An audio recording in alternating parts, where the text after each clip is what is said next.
हातानं टाळी आणि मुखाने नाम. दररोज या ठिकाणी सुंदर भजन तुम्हाला आम्हाला सगळ्यांना मिळून करायचंय.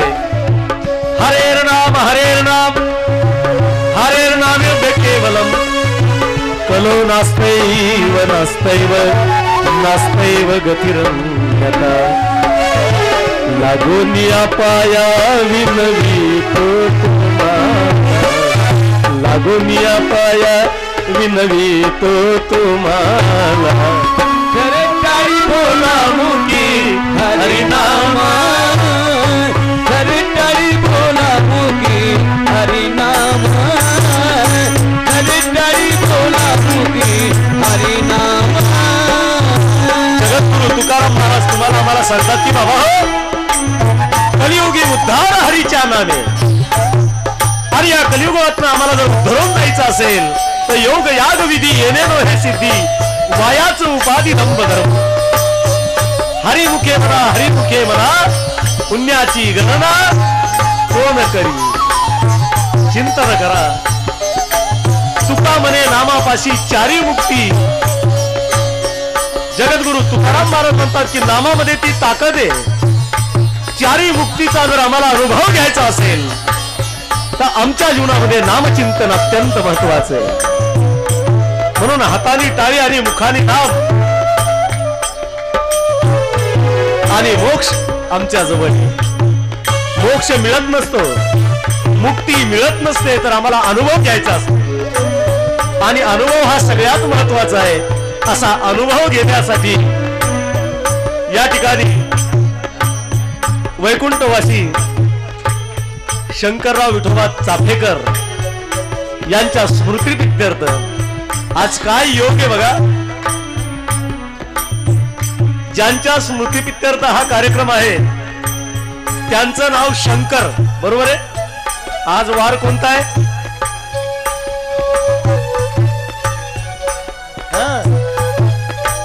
आज वारही त्यांचाच आहे.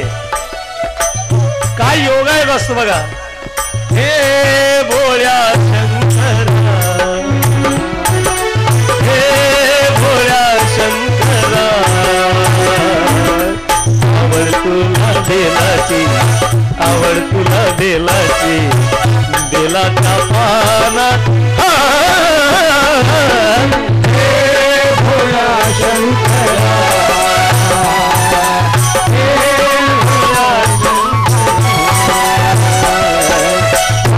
तुला बेलाई आवड तुला बेलाई बेलाच्या पानाती.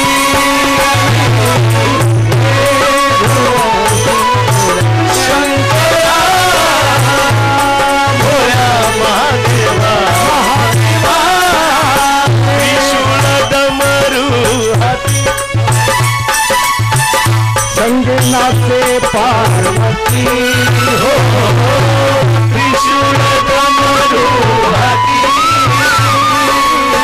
संगनाचे पार्वती हो आवड तुला बेलाची आवड तुला बेलाची बेलाच्या पानात.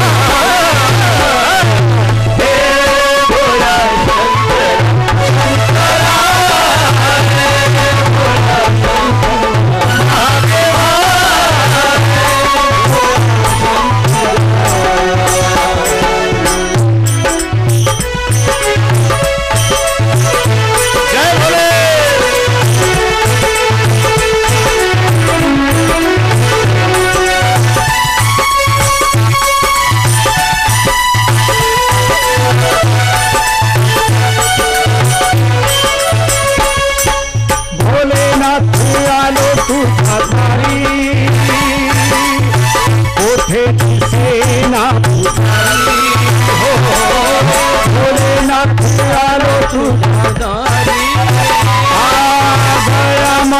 रुद्राक्षांचा माळा नाविलिंग भास्वत पाळा. हो हो माथे रुद्राक्षांचा नाविलिंग भास्वत पाळा. आवड तुला बेलाची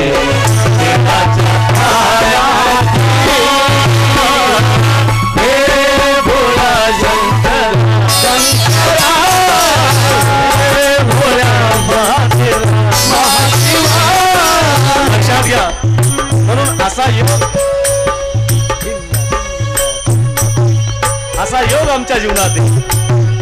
म्हणून प्रत्येकाने तुम्हाला आम्हाला मार्गदर्शन केलंय बाबा हो, चिंतन करा.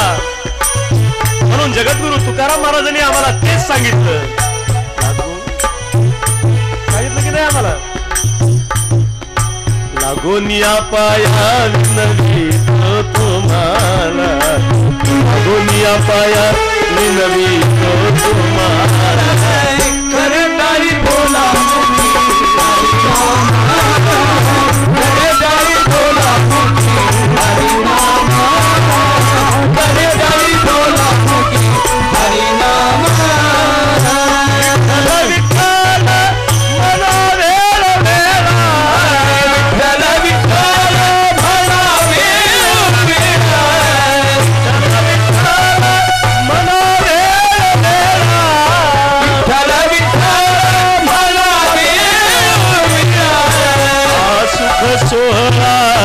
स्वर्गी नाही. बघा जगद्गुरु तुकाराम महाराज सांगतात हा सुख सोहळा स्वर्गी नाही. जो आमच्या मुखेडमध्ये जो आनंद आज या महाजन मैदानावर भगवान बालाजीच्या सानिध्यात आहे तो आनंद स्वर्गात सुद्धा नाहीये. म्हणून तुकाराम महाराज म्हणतात की हा सुख सोहळा स्वर्गी नाही. म्हणून हाताने टाळी आणि मुखानी राधे राधे गोविंद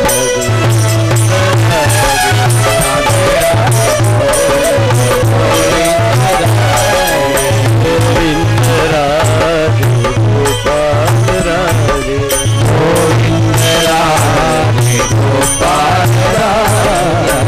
गोविंद राधे गोपाल राधे गोविंद राधे गोपाल राधे गोविंद राधे गोपाल राधे गोविंद राधे गोपाल राधे गोविंद राधे गोपाल राधे गोविंद राधे गोपाल राधे गोविंद राधे गोपाल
रूपाय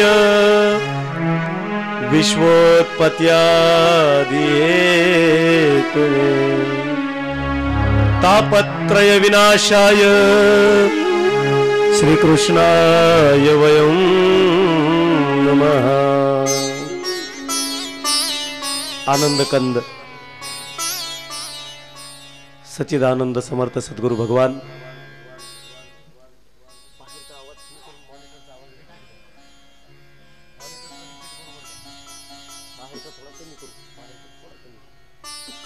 आनंद कंद सच्चिदानंद समर्थ सद्गुरु भगवान श्री बालाजीच्या सानिध्यामध्ये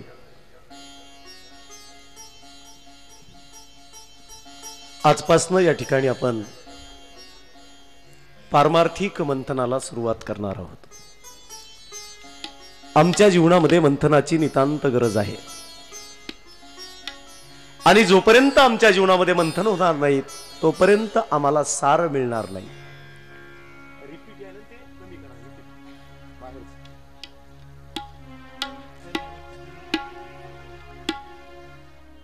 म्हणून आम्हाला आमच्या जीवनामध्ये मंथनाची गरज आहे आणि असा मंथनाचा योग पुन्हा एकदा सगळ्यांच्या सानिध्यामध्ये जुळून आला।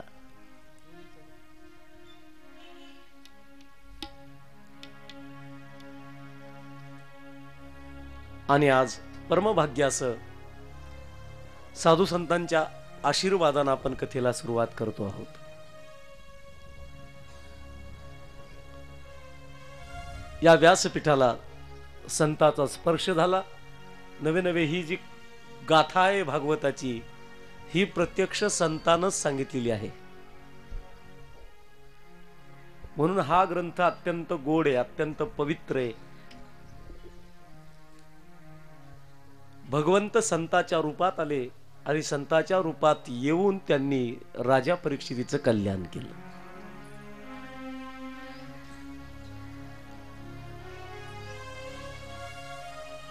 आणि संतांच्या आशीर्वादानं आपण पारमार्थिक मंथनाला या ठिकाणी सुरुवात करतो आहोत।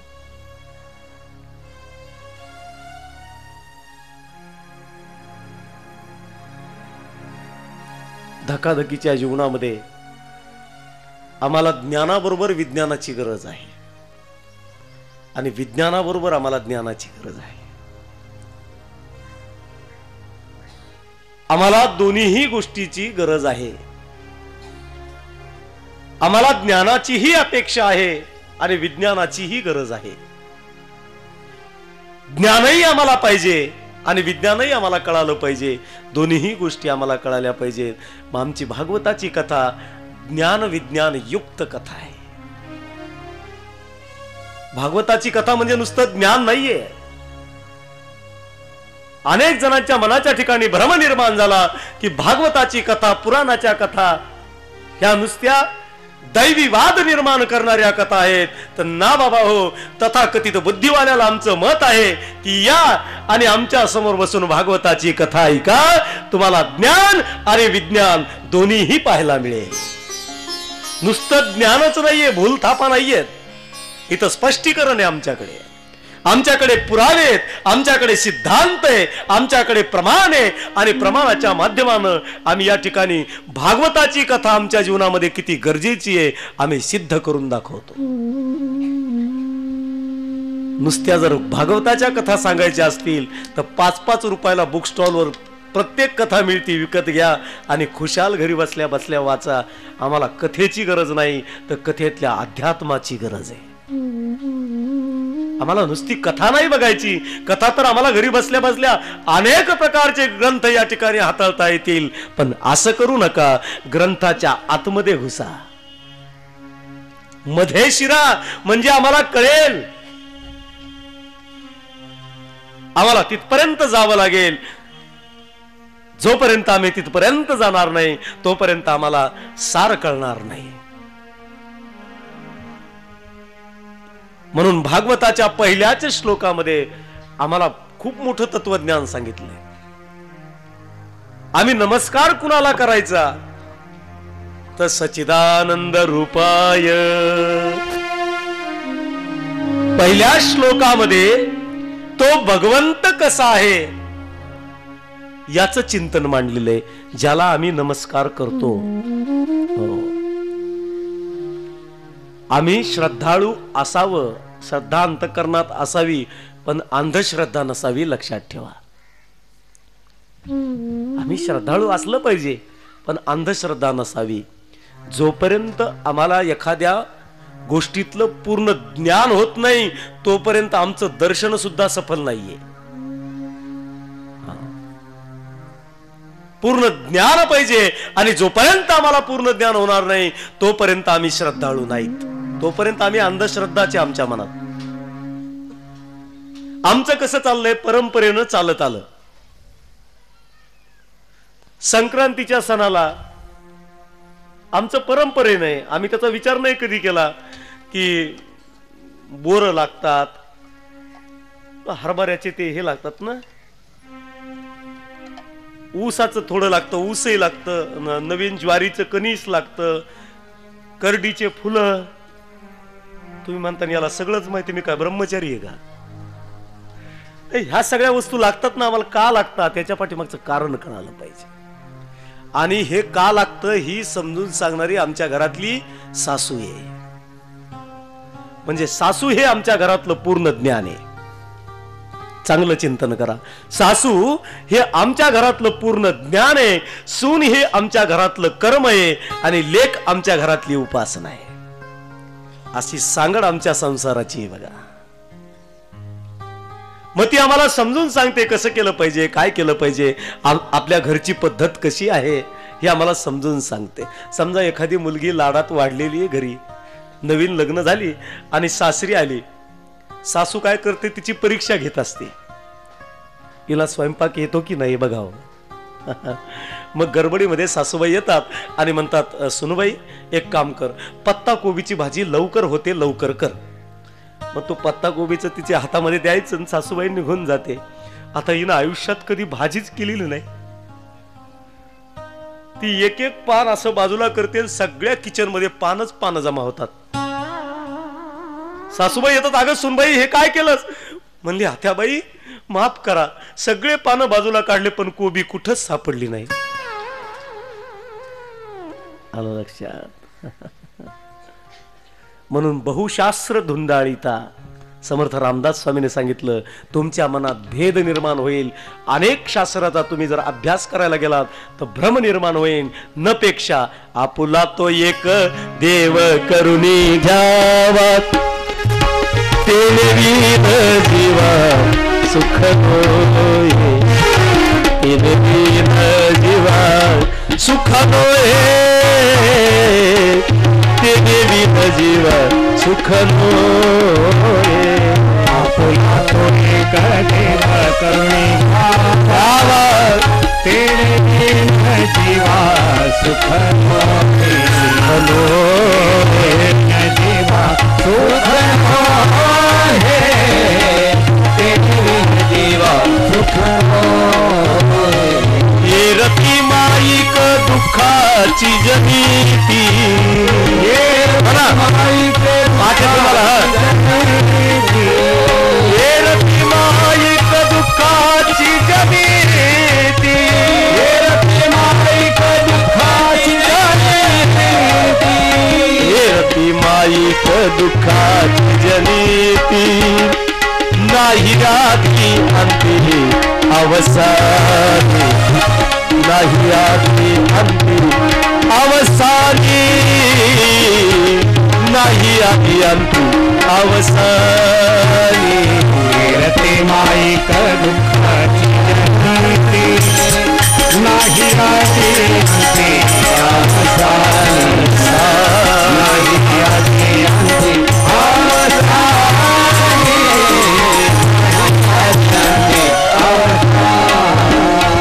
आपला तो एक देव करुणी घ्यावा, तेने विन जीवा सुख नोहे.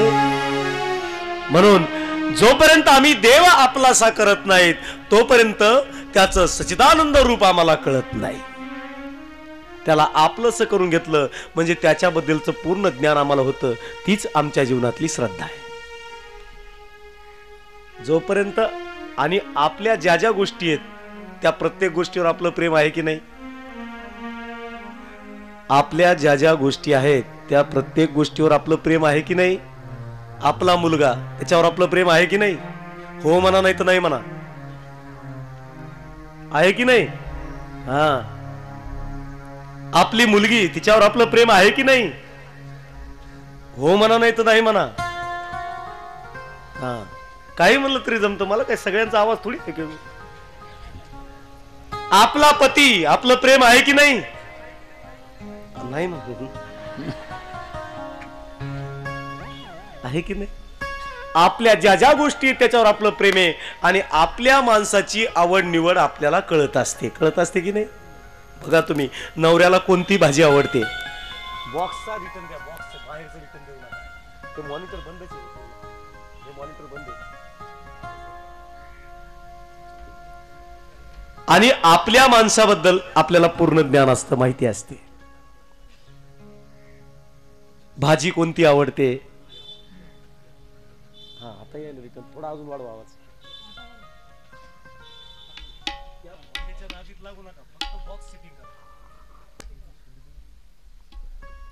भाजी कोणती आवडते, खायला कसं लागतं, कपडे कोणत्या प्रकारचे आवडतात,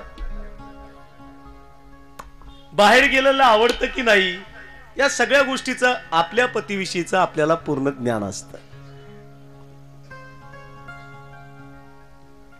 आपल्या मुलाला काय आवडतं काय नाही याचंही ज्ञान आपल्याला असतं.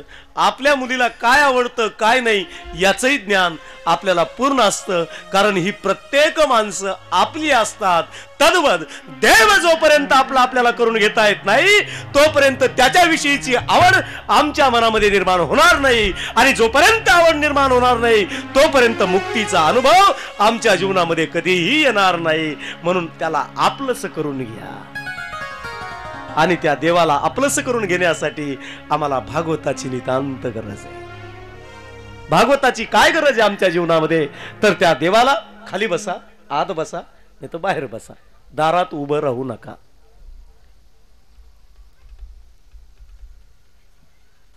का गरज आहे, तर त्याचं सच्चिदानंद रूप जे आहे ते आम्हाला कळालं पाहिजे. सच्चिदानंद रूपाय, तो देव कसा आहे तर सच्चित आणि आनंद स्वरूप आहे. त्याचं नाव नाही सांगितलं इथं बर का, एनी चॉईस, म्हणजे आपल्याला जो आवडतो तो देव असं सांगितलं नाही इथं. कोणत्या देवाची उपासना करा असं काही नाही. तुमची ज्या देवावर नितांत श्रद्धा आहे त्या देवाची भक्ती करा तुम्ही. इथं कुठल्याही प्रकारचा भेदभाव नाहीये.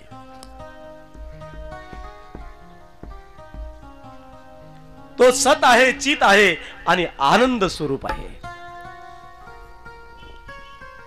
आणि जे त्याचं स्वरूप आहे तेच आमचं स्वरूप आहे. मी नाही सांगत, भगवंत स्वतःच्या मुखानं सांगतात अर्जुनाला, ममैव वंशो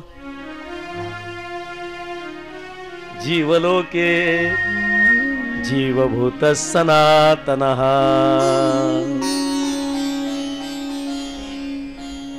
जन्माला आलेला प्रत्येक जीव माझा अंश आहे. मग भगवंत जर सच्चिदानंद रूप असेल तर आम्ही कोण आहेत?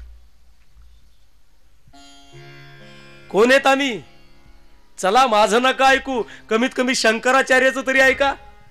मनोबुद्धी अहंकार चित्तानि नाहम, न च श्रोत्र जिव्हे, न च घ्राण नेत्रे, न च व्योम भूमिर्न तेजो न वायू, चिदानंद रूपम शिवोहम शिवोहम. मग देव जर सच्चिदानंद रूप आहे तर आम्ही सुद्धा कोण आहोत?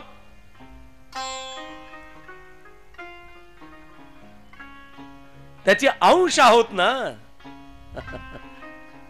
चला याच्याही पेक्षा सोपं करून सांगतो मी तुम्हाला, म्हणजे चटकन लक्षात येईल. प्रभूची लेकरे सारी, तयाला सर्व ही प्यारी. म्हणा प्रभूची सगळे म्हणा, लेकरे सारी, क्या बात आहे? तयाला सर्व ही प्यारी. प्रभूची लेकरे सारी, तयाला सर्व ही प्यारी. प्रभूची लेकरे सारी, तयाला सर्व ही प्यारी.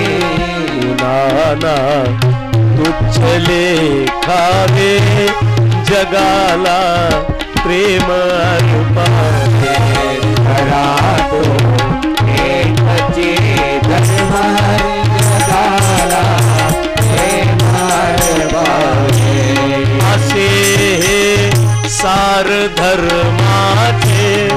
असे हे सार सत्याचे, असे हे सार धर्माचे, असे हे सार सत्याचे, असे हे सार धर्माचे, असे हे सार सत्याचे.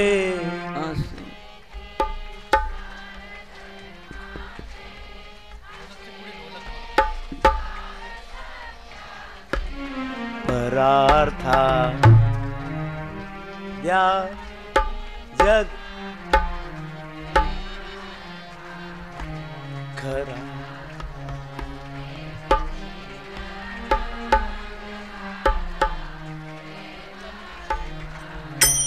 खरा तो धर्म जगाला प्रेमार पावे, खरा तो धर्म जगाला प्रेमार पावे. हेच सारे लक्षात घ्या. तुम्हाला खोलवरही नेतो आणि सोपही करून सांगतो एकदम. असं काही नाही. ज्याला अवघड कळतं त्याच्यासाठी अवघड, आणि ज्याला सोपं कळतं त्याच्यासाठी सोपं.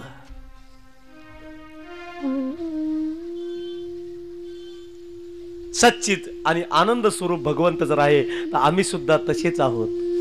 म्हणून आमच्या चेहऱ्यावर कधीही नाराजी नसली पाहिजे, लक्षात घ्या. कधीही आमच्याकडे कुणी पाहिलं तर पटकन चेहऱ्यावर स्माइल पाहिजे. आमच्या चेहरा हसरा पाहिजे. नाहीतर काही काही चेहरे बाप रे बाप, त्यांच्याकडे बघा तुम्ही, काहीच हावभाव नाही. हसायचं सांगितलं तरी हसायचं नाही, रडायचं सांगितलं तरी रडायचं नाही. जस काही संचारबंदी लागू आहे. आपल्या मराठवाड्यात काय म्हणतात त्याला माहितीये का तुम्हाला? खाऊट खोबरं. कधी बघा तुम्ही त्यांच्या चेहऱ्याकडे, असे माणसं काही काही असतात विचित्र. काय चाललंय? बरं आहे. अरे काय रोग झाला तुला? हसणं चांगलं, बोलणं नीट. काय संकट आहे तुझ्यावर बाबा? अरे आनंद स्वरूप आहेस ना तू, सच्चिदानंद रूपाय आनंद स्वरूप आहेस तू. अरे संकट काय? संता एवढी आमच्यावर होती.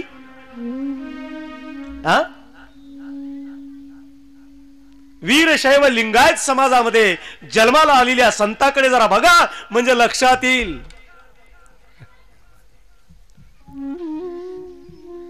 मन्मथ स्वामीला लोक नाव ठेवायचे नाव. अरे हा शिवाची उपासना करतो, घरादाराकडे लक्ष नाहीये. 24 तास जायचं, बेल व्हायचा, महादेवाची प्रार्थना करायची. सारा समाज नाव ठेवायचा मन्मथ स्वामीला. मग त्या मन्मथ स्वामीनं समाजाला उत्तर द्यायचं. वेडा झालो, वेडा झालो, वेडा झालो, वेडा झालो, वेडा झालो, वेडा झालो, वेडा झालो, वेडा झालो, वेडा झालो, वेडा झालो, वेडा झालो, वेडा झालो, वेडा झालो, वेडा झालो, वेडा झालो. वेडियाच्या गावा गेलो, वेडियाच्या गावा गेलो, गावा गेलो. वेडा झालो, वेडा झालो, वेडा झालो, वेडा झालो, वेडा झालो. वेडियाच्या गावा गेलो, वेडियाच्या गावा गेलो, गावा गेलो. वेडा झालो, वेडा झालो, वेडा झालो, वेडा झालो. मन्मथ म्हणे वेडा खरा,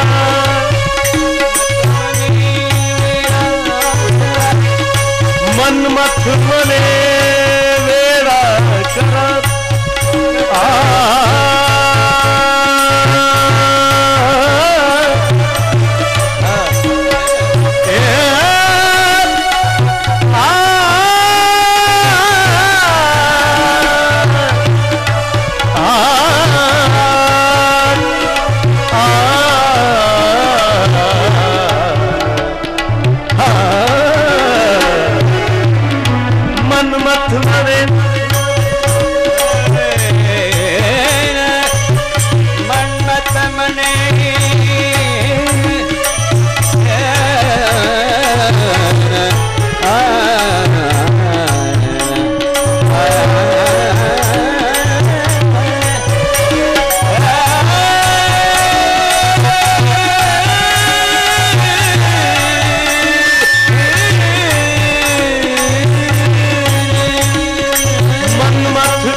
घरा. काय तत्वज्ञान आहे मनमथ स्वामीचं जरा लक्षात घ्या. मनमथ स्वामी म्हणतात जोपर्यंत लोक आम्हाला वेळ म्हणत नाहीत तोपर्यंत भक्तीच नाही. काय अभ्यास असेल हो मनमथ स्वामींचा. जोपर्यंत आम्हाला लोक वेळ म्हणत नाहीत तोपर्यंत आपली भक्ती सिद्ध नाहीये. आणि फायदा काय झाला तर मनमथ म्हणे वेडा खरा गुप्त रूपे आला घरा. म्हणून सच्चिदानंद रूपे लक्षात घ्या. म्हणून सच्चिदानंद रूपे. बघा पहिल्या श्लोकाच्या पहिल्याच एका तुकड्याचं आपण चिंतन करतो आहोत. 18,000 श्लोक संहिता आहे भागवताची.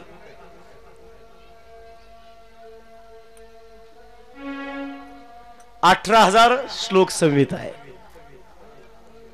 सांगितलं सच्चिदानंद रूपाय विश्वोत्पत्त्यादि हेतवे. एवढंच नाही तर या साऱ्या विश्वाची उत्पत्ती करणाराही तोच आहे.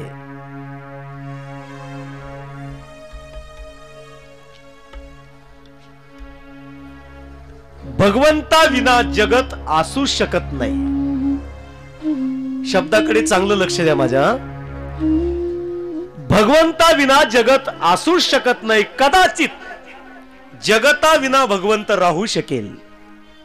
कदाचित या जगता विना भगवंत राहू शकेल पण भगवंता विना हे जगत राहू शकत नाही. म्हणून विश्वोत्पत्त्यादि हेतवे. अजून महत्वाचं सांगितलं भगवंताचं गुण वैशिष्ट्य की तापत्रय विनाश आहे. भगवंत कसा आहे. तापत्रय विनाश आहे. 3 तापातनं आमची मुक्ती करणार आहे. प्रत्येकाच्या पाठीमागे 3 ताप लागलेले आहेत लक्षात घ्या. आधिदैविक, आधिभौतिक आणि आध्यात्मिक हे 3 ताप प्रत्येकाच्या पाठीमागे आहे. पण आमचा भगवंत याच्याही पलीकडचे ताप दूर करण्याचा प्रयत्न करतो. भागवत याच्याही पलीकडे अजून 3 ताप प्रत्येकाच्या पाठीमागे लागलेले आहेत. प्रत्येकाच्या. शोक, मोह आणि भीती हे 3 ताप प्रत्येकाच्या पाठीमागे आहेत. भूतकाळातला शोक आहे आम्हाला. भूतकाळात आमच्या घरामध्ये ज्या घटना घडून गेल्या आम्हाला आठवण आली की रडू येतं.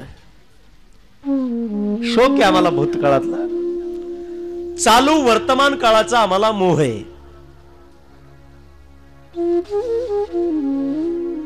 चालू वर्तमान काळाचा मोह आहे आम्हाला. म्हणजे किती मिळालं तरी अजून अपेक्षा आहे. लोकांचं कशाला सांगायचं, मीच माझं सांगतो. मी ज्यावेळेस नवीन कीर्तन करायचो ना त्यावेळेस मला 51 रुपये द्यायचे लोक. इतकं मस्त वाटायचं. 51 रुपये म्हणजे खूप वाटायचे हो. मी घरी येऊन वडिलांना सांगायचो बाबा आज मला 51 रुपये मिळाले कीर्तनाचे. नवीन कीर्तन करायचं त्यावेळेस. मग हळूहळू लोक 100 रुपये देऊ लागले कीर्तनाचे. 100 मिळाल्यानंतर असं वाटू लागलं 200 मिळाले असते तर बरं झालं असतं. मग लोकांनी 200 रुपये द्यायला सुरुवात केली. मग असं वाटू लागलं 200 काय पडलंय, कमीत कमी 500 कीर्तनाचे भेटले असते तर जरा बरं वाटलं असतं. मग लोकांनी 500 रुपये द्यायला सुरुवात केली. वाटलं आता 1100 रुपये भेटले तर बरं होईल. मग लोकांनी 1100 रुपये द्यायला सुरुवात केली. असं वाटू लागलं 1100 ही कमी होतात, आपलं ज्ञान किती आणि ही रक्कम किती. 2100 रुपये मिळाले तर बरं होईल. ह्या आशा वाढतात. लोकांनी 2100, 5000, 10,000 रुपये दिले तरी आमचं समाधान होत नाही. जसं जसं मिळत जातं तसं तसं आमची आशा वाढत जाते. ज्यावेळेस आमच्या खिशामध्ये 5 पैसे असायचे, 5 पैसे माझ्या काळापर्यंत तरी चालत होते. तिथनं पुढे बंद झाले. मग नंतर ते 3 पैसे, 2 पैसे, 1 पैसा आणि त्याच्या खाली उल्लू तांब्याचा होता की नाही. जुन्या लोकांना माहिती, तोही चालायचा. 5 पैसे जरी आमच्या खिशात असले तर आनंद वाटायचा, कारण 5 पैशाला 5 गोळ्या मिळायच्या. 5 पैशाला 5 गोळ्या मिळायच्या आणि 5 मित्र मिळून आम्ही 5 पैशामध्ये दिवसभर खुश राहायचो.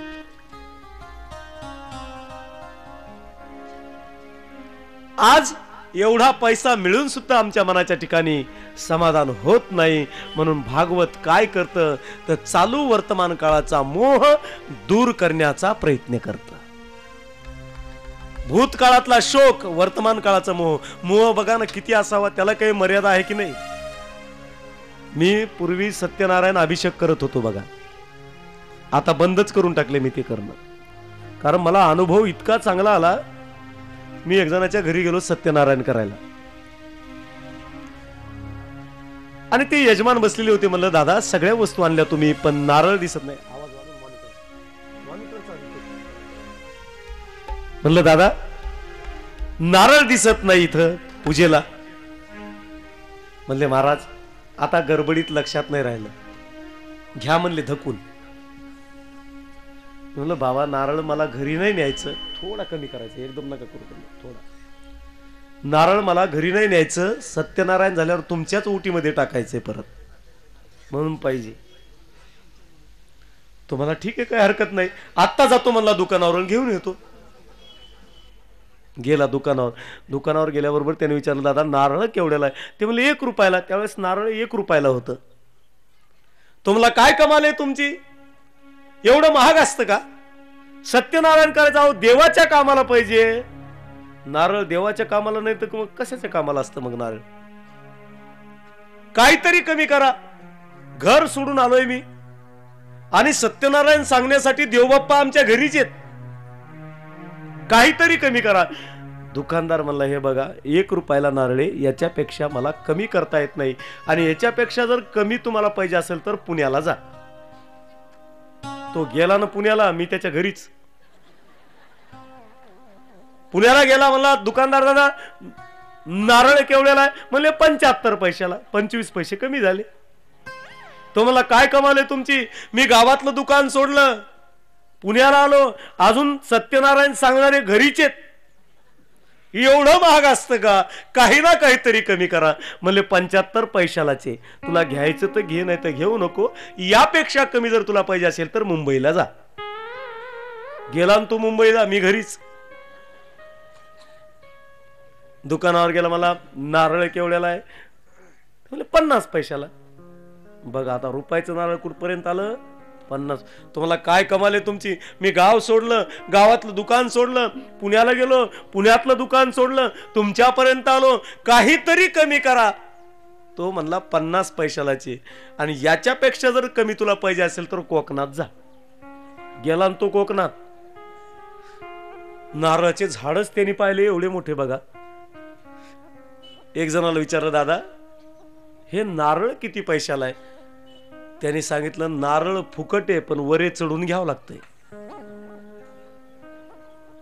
म्हणजे फुकटचं मिळणार असेल तर तेवढी पण तयारी आहे ना, कारण मोहच एवढा आहे आमचा. तो झाडावर चढला. बरं लहान नारळ तरी बघावं ना, मोठं बघू लागला. मोठं नारळ बघण्याच्या नादामध्ये त्याचे जे खालचे पाय सटकले आणि हा नारळाला लटकला. तो म्हणला फुकट आहे पण फार अवघड आहे. वरे अडकला. तितक्यात एक उंठावाला चालला होता. उंठावाल्याने त्याला विचारलं का रे बाबा एवढ्या सकाळी सकाळी योगा. हो, आजकाल सकाळी 5 वाजता उठलं की आपला योगा सुरू होतो. एक म्हातारी घरात बाहेर करू लागली. मी म्हणलं, आजी तुम्ही आत बाहेर का करतात? म्हणली, आमची सुनबाई रामदेव बाबाच्या समोर बसली आणि योगा पाहिली. तो रामदेव बाबा सारखं सांगायला, सास को अंदर लो बाहेर छोडो, अंदर लो बाहेर छोडो. त्याच्यापेक्षा तिनं सोडल्यापेक्षा मीच चक्रा मारायले म्हणे आत बाहेर. उंठावाल्यानं पाहिलं का? तो मला एक काम करा, मी अडकलो इथं, उंट खाली लावा आणि मला काढा. त्याने उंठ असा खाली लावला, त्याच्या कमरेला पकडलं, पण काय गंमत, उंठ निघून गेला. आपण सारीखे, पण हे संतासाठी ठीक आहे का? याच्यासाठी जो लटकला 2 नंबरचा, तो ज्याने नारळाला पकडलं त्याला म्हणतो, दादा पुढच्या महिन्यात माझं लग्न आहे, हात सोडू नको. तो मला जर कंटाळा आला तर मी हात सोडून देईल. तो मला, मी तुला 5,000 रुपये देतो पण हात सोडू नको. 1 रुपयाचं नारळ केवढ्याचं झालं? आता फक्त हिशोब करा तुम्ही. तिथ्यात एक घोड्यावाला चालला होता. या दोघांनी पाहिलं, आवाज दिला, इकडे या. त्यांनी घोडं खाली लावलं आणि या 2 नंबरच्याला पकडलं, घोडं गेलं पळून. 3 जण नारळाला लटकले.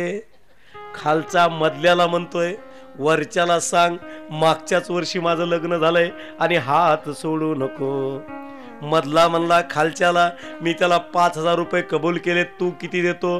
तो मला, मी 10 देतो पण त्याला हात सोडू नको म्हणा. मग खालच्यानं मधल्याला सांगितलं. मधला वरच्याला म्हणतो, माझे 5 आणि खालच्याचे 10, तुला 15,000 रुपये मिळतात पण हात सोडू नको. यांनी वरच्यावरच डोकं लावलं. 15,000 रुपये न्यायला एवढी बॅग लागन का? एवढी म्हणला.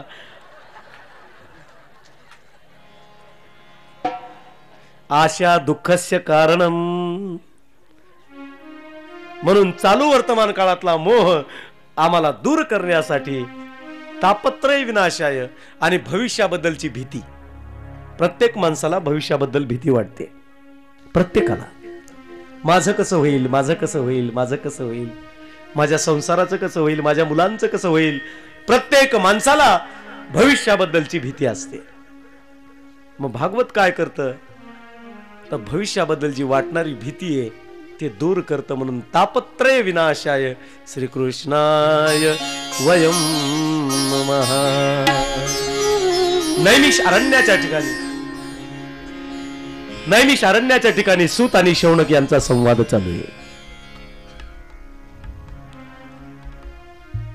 सूत व्यासगादीवर बसलेले आहेत आणि शौनक खाली बसलेत. बघा भागवत ऐकण्याची पद्धत कशी असावी. जो सांगणार आहे तो उंच आसनावर बसावा आणि ऐकणारे श्रोते सगळे खाली बसावे. याचा अर्थ असा नाही की सांगणारा मोठा ऐकणारे लहान, असं काही नसतं. उलट ऐकणारे महान असतात, कारण ते जमिनीवर बसलेले असतात. ते जमीनदार असतात. जमीनदार, जमिनीवर बसणारा कोण असतो? जमीनदार. आणि चौरंगावर बसणारा चौकीदार. बरोबर की नाही? इथं जो बसतो त्याच्याकडे जिम्मेदारी आहे. उठ जाग मुसाफिर भौर भई अब रैन कहाँ जो सोवत है. जाग मुसाफिर भौर भई अब रैन कहाँ जो सोवत है. उठ जाग मुसाफिर भौर भई अब रैन कहाँ जो सोवत है. उठ जाग मुसाफिर भौर भई अब रैन कहाँ जो सोवत है. जो सोवत है वो खोवत है, जो जागत है वो पावत है.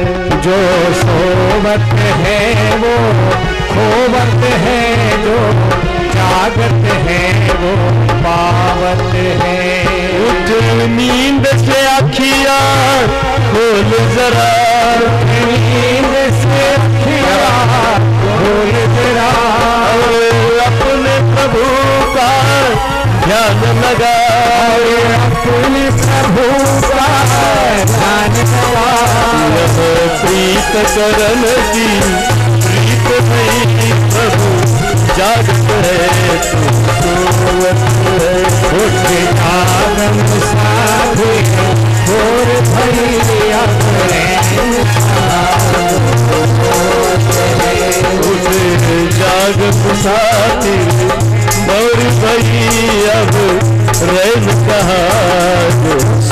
बस उठे आलम साहिब और भैया ने कहा जो सोवत है।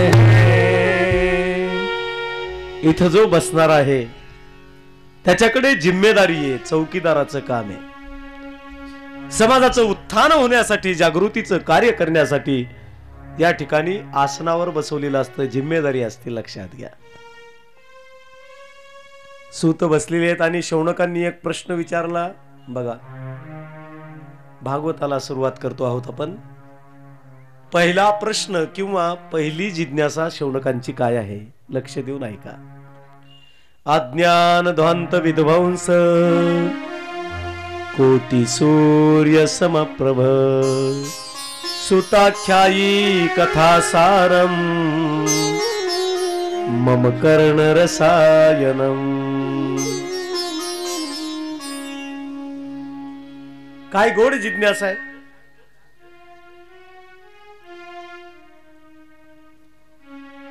शौनक सुतांना प्रश्न विचारतात, जिज्ञासा विचारतात की अशी एखादी कथा आहे का की जी कथा ऐकल्यानं अज्ञान ध्वंत विध्वंस कोटी सूर्य समप्रभ सुताख्यायी कथासारम मम कर्ण रसायनम. अशी एखादी कथा सांगा की जी कथा ऐकल्यानं ती कथा कानाच्या द्वारे आमच्या मनापर्यंत जाईल आणि आमच्या मनाचा रोग दुरुस्त होईल. औषधासारखी आमच्या कानाला जी लागेल अशी कथा आहे का. मग प्रश्न या ठिकाणी निर्माण होतो की कथा कानासाठी आहे की मनासाठी. विचार करा, तोपर्यंत पाणी पितो.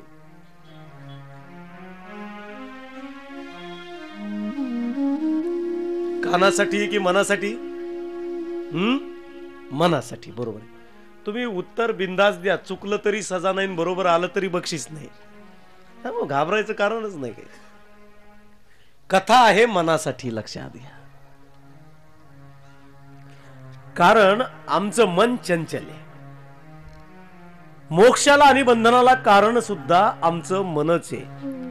मन एव मनुष्यानां कारणं बंध मोक्षयो. बंध आणि मोक्ष याला कारण आमचं मनच आहे. मन एकदम चंचल आहे. किती चंचल आहे मन सांगायचं का तुम्हाला. इथं बसल्या बसल्या किचनचा सर्वे करून येतं मन. तुमचं नाही सांगत मी, माझं सांगतो. इथं आल्यापासून मी 7 ते 8 वेळा मनानं शेलूला जाऊन आलो. 7 ते 8 वेळा. कारण याला जायला बस लागत नाही, रिक्षा लागत नाही, सायकल लागत नाही, मोटरसायकलीची गरज नाही, विमानाची गरज नाही, हेलिकॉप्टरची गरज नाही.